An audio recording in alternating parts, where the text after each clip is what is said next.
Yun know, mga kaibigan, good evening to all of you, especially to all my organic viewers, organic followers, and those people not yet followed my Facebook page, my YouTube, my TikTok channel here. So I would like to ask a little bit of your favor from your heart to follow my TikTok and my Facebook page, and also to subscribe our YouTube channel, mga kaibigan. That I would like to see here as of this night, mga kaibigan, that when the man is given the power,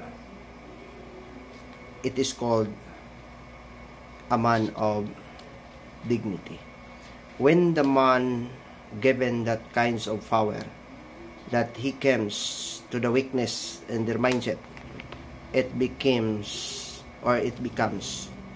to be lost their lives, to lose their appetite.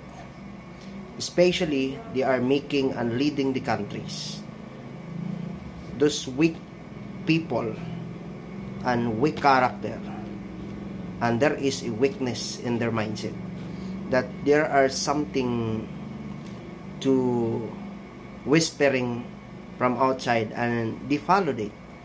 Even there is no good in result, and there is no good towards their constituent. So that's why leaders are not born. Leaders are given by the society.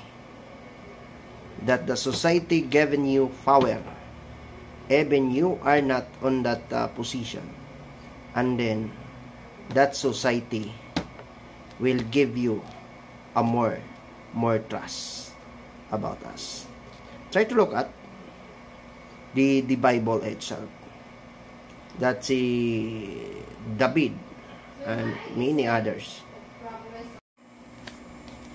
That's why in politics you need to study the 48 powers of law, the global politics, the international interpretations of law, because we have a lot of things need to be dealt by that way. If we are leading the country, if we are something, and the tools of the government, mga kaibigan, it is because there is a lot of people, they do not know how to lead or how to implement the rules and regulations under the law. Because sometimes other people are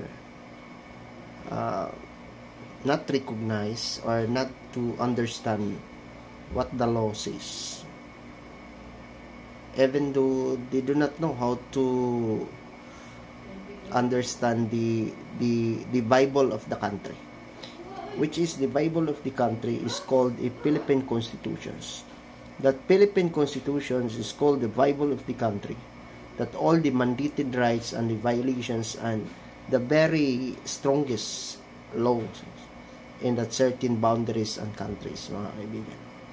That there is no law was enacted by the three branches of the government, which is the lawmaking body, that they are against to the Philippine Constitutions. So among all, Philippine Constitutions is the strength and the power of the state, especially in the sovereign nations or the sovereign state, mga kaibigan. So that's why there is a lot of law was enacted by the three branches of the government, which is known as the lawmaking body, which is the legislative. So that's why all of you need to understand. Do not understand the law itself by the literal in meaning. You cannot understand the law by the literal in meaning, because in the first place, the constructions of law was in abstract in nature. So that's why everything of us,